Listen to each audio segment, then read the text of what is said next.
Good morning. Today we are continuing with the Gospel of Thomas, and I recognize a few faces that weren't here last week, so let me just open that up by a little history lesson about that gospel. The Gospel of Thomas was found in 1945 in Egypt, and it was found by somebody just looking for fertilizer, and he found this large jar, and in the jar were many little books or codexes. And one of them was the Gospel of Thomas. It's out of the Gnostic tradition, which was prevalent in the early Christian church until it became out of favor with the powers that be somewhere around 150, and was only known for most of the time since about that time as something to be disdained. It was only known by the people writing against it rather than by any text of its own. And then in 1945, they found these texts, which were pretty fragmented. It took them a while to put it together, but they have released those texts, and one of them is the Gospel of Thomas. There are several other Gospels in there, but the Gospel of Thomas seems to be the most coherent and relevant, in my opinion. And so we're doing this as a way of exploring another form of Christianity, another way of seeing Jesus or the teachings of Jesus, so that we can, in essence, connect back to the origin of Christianity. In some ways, unity is kind of an orthodox form of Christianity. And the Gospel of Thomas is an unorthodox form of Christianity now, and is reconnecting us with the origins of this thought process in the Christian tradition. Now, much of what unity has in its philosophy actually comes from a universal form of spirituality, which is found in other different cultures, but in this way, we can connect directly with those who were following Jesus in the first century. So that's how we get to the Gospel of Thomas.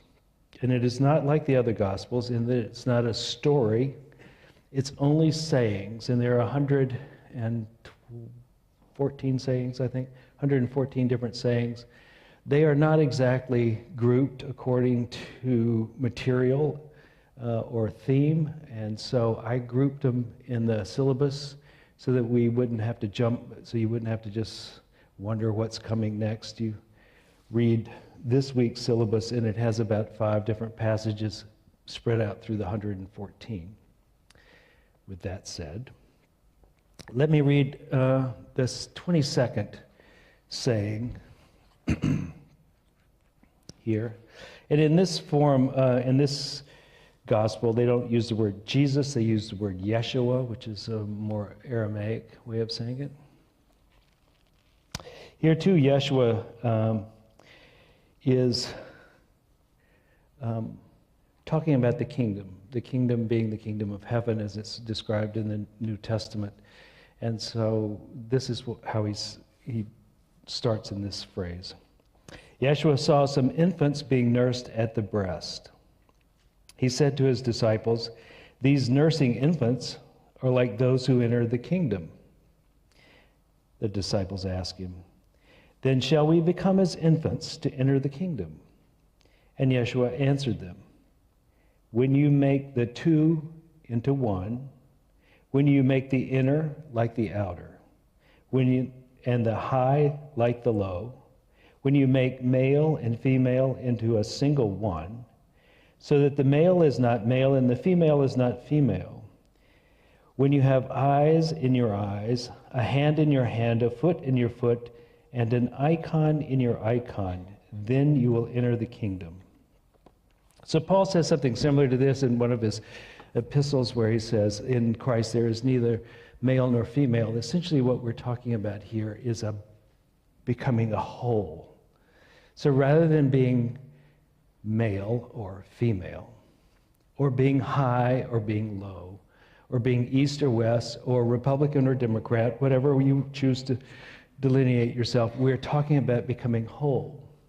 And this Wholeness is how you enter the kingdom of heaven.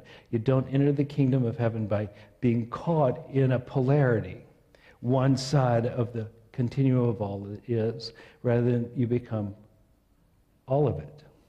Because I think when you enter the kingdom of heaven, what you're really working on your way to that, what you're working on doing is dropping your sense of separate identity. And you're beginning to re-identify with the one presence, the totality of existence, with God. And so if God is all there is, which it is in our philosophy, if God is all there is, you want to identify with all of it, not just with part of it. Now, parents, don't teach your children this too early because you want them to be good and not bad, right?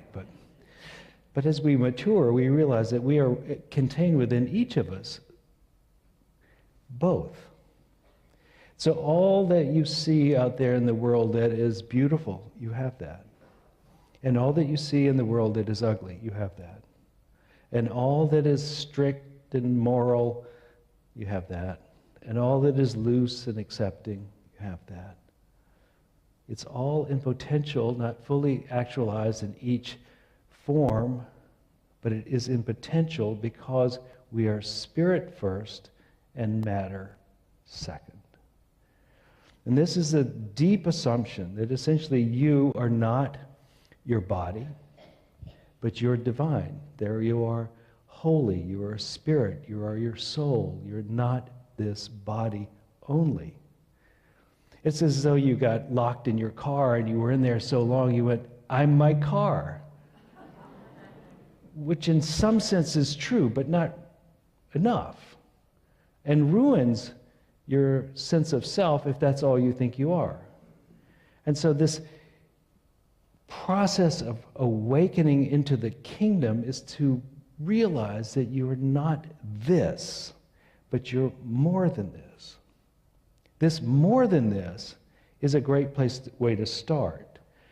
To start your spiritual understanding and your practices by going, I am more than this, rather than I have got to become more than this. This is a really subtle but powerful distinction. Start with the assumption that you are already that you're not becoming that. So Ellen Grace O'Brien, who's coming here, she's a Kriya Yoga teacher. She'll be here in August. She's written a book. She's talking about how she teaches how to meditate. And she says, to start to meditate, start as though you're already a spiritual being.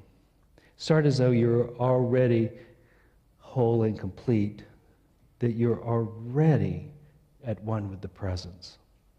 Start with that in mind, which might be more accurate if you think about how we came to be human beings in the first place. Rather than us just, as our bodies did, evolving from slime to bacteria to insect layer or fish or whatever it is on up the chain until we finally get to be this ape that has great deal of neurons in its skull. Rather than that being the definition of us, perhaps equally and more powerfully true is that we are divine beings that have decided to use this form to have a radical experience. So if you were part of God and you decided to have an experience and you chose this, you were in for a ride, right? So we have been locked inside this corpus for a while, and we now think that's us.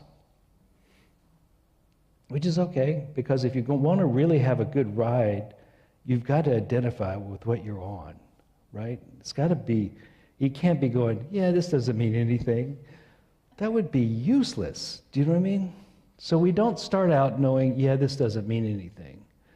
And the way Ellen describes it is you start as though you're at the end, and then you start to draw a circle.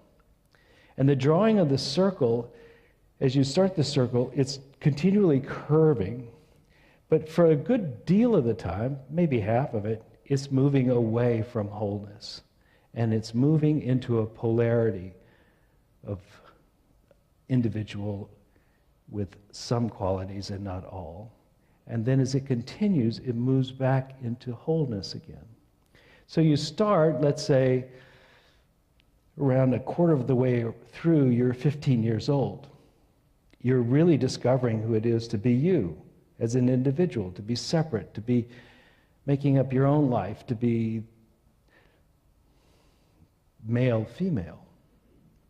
And then you come down, you continue that, and somewhere, let's say another 15 years pass, you go, wow, I'm really out there on this level of me-ness. Now, a lot of people don't come to unity until they've started this curve back up. They're in the process of becoming separate, but when that falls apart, a lot of us decide, I'm seeking spirituality from here on out, because just being this body and succeeding or not or failing is not enough for me. I want more. And so that's when we start this return to the source. And what Yeshua is saying here in this is, to get back to the wholeness of who you are, you must complete the circle and come back and see all of it as you, and not be stuck in one polarity or the other. You must be all of it. Now, to get to be all of it, there is something that is required of everybody, which is that they have to learn to accept themselves and others and forgive themselves and others. Because as long as we hold the tension of I'm over here and you're over there, which comes with judgment and unforgiveness, we can't be whole. And the process of awakening is to realize that as the divine in expression, everyone deserves our love and acceptance, even though they're on another polarity than we are. That's a toughie, right?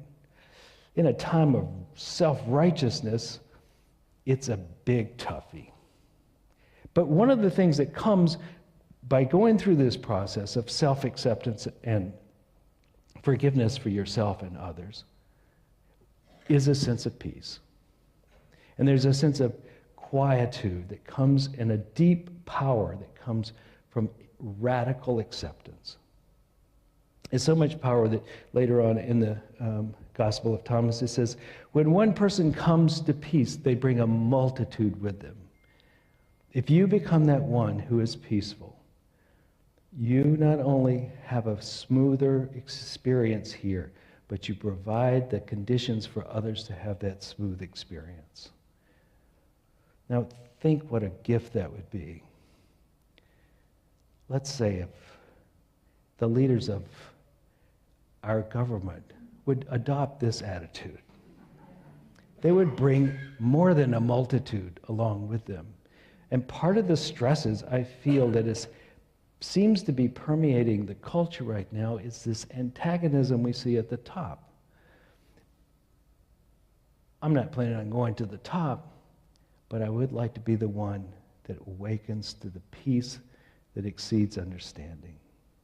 That is the calling of this unification of both left and right, male and female, high and low. That's what we're being asked to do. And then we awaken to the totality of all, not as other, but as self.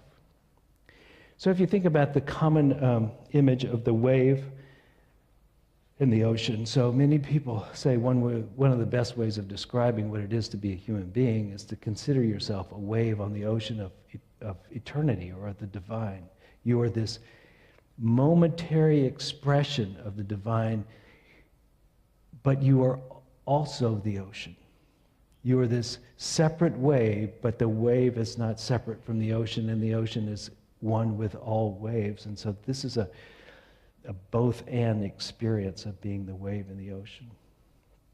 So we are recognizing not just our waveness, but also our ocean aspects, and coming in to realize that while we may have a shape that's like this, when everything calms down, we are that. So we focus not so much on the difference, but on the universality of us, on the ocean aspect of who we are. And that becomes a peace. It brings tranquility, not just to ourselves, but to the world around us. Now, Yeshua says there is peace, but later on he says there's also power. 106. Yeshua said, when you make the two into one, you will be the Son of Man, or in other words, human divine. And when you say, mountain move, it will move. So this idea of integration of self brings a certain degree of power and capacity into your everyday life as well. Think of this, when your heart and your head are connected, when the two of them are the same, on the same page, you have much more power. You have faith. You have both understanding and connectedness. And it is different. So first of all, just think in personal conversations. And you're with somebody who's taken a very polar view. And you have integrated both your X and your Y, and you're able to hear it without reactivity. Just because they took the Y-axis, you didn't have to take the X-axis. You took a different stance, and suddenly that which might have been an argument becomes just a conversation. Or you're in a love relationship, and one of you is extremely emotional.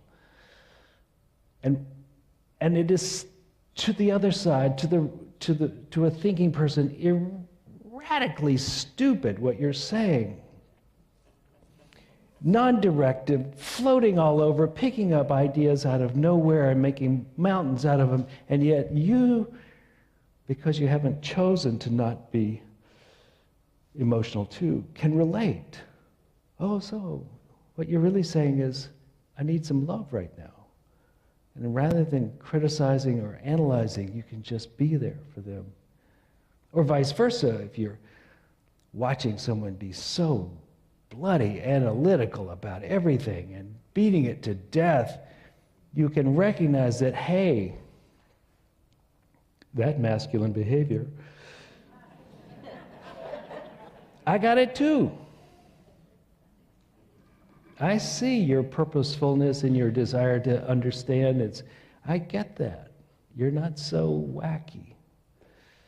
I can expand myself to include your thoughts as well. So on a relational basis, things could be quieter. But also just knowing how to move in the world, how to make things happen.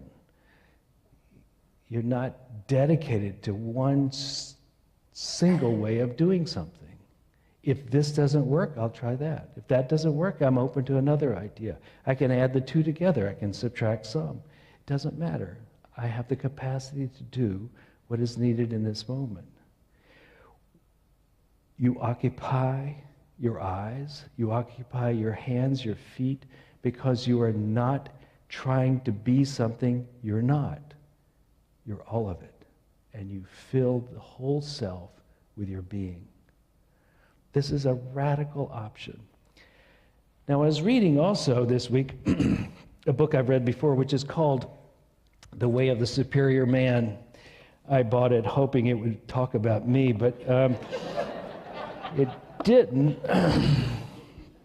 It basically says that what causes excitement in relationship is the polarity. It says basically, whoever's being the female in the relationship should really be free to be the female, and the superior man goes, it's okay because I'm really being the male over here, and being the male over here, you can do that and I'll be okay with it because I'm holding the space for you, which is not all that different than what Yeshua was saying. It was just that Yeshua was saying, maybe he was writing for the superior man and woman. Here's how you do it. You hold the space for the other one to be radically themselves if that's what they're choosing to do. And when they calm down being radically themselves, well, then you can calm down with them. You can be who you need to be to make this work. So that's the promise, that if we will do forgiveness and acceptance, if we will become powerful beings because we have integrated all of ourselves and not judged any of it. For example, let's say you're a very good girl. You never hurt anybody, and you never take your voice up to another octave. You pretty much got it together. And then somebody comes in your house wanting to harm your child. It's not time to be nice, right? It's not time to be demure. It's time to release the Kraken. But by same token, if you're the man who's always in charge and cannot seem to relax his authority, and you're confronted with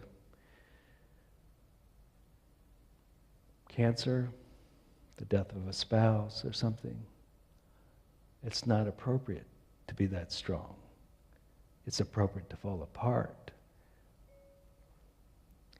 To do like Susan said, oh, you don't have to do that, to let someone say, but I am. One game plan doesn't fit everything.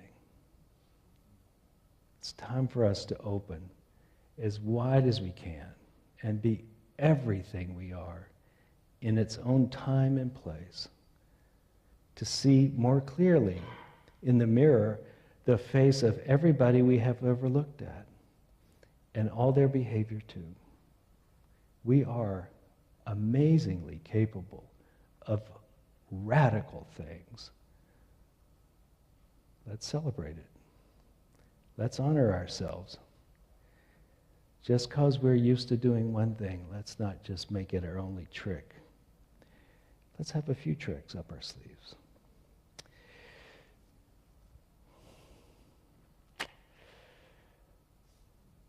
I was going to talk about something else, but I think that's enough for today.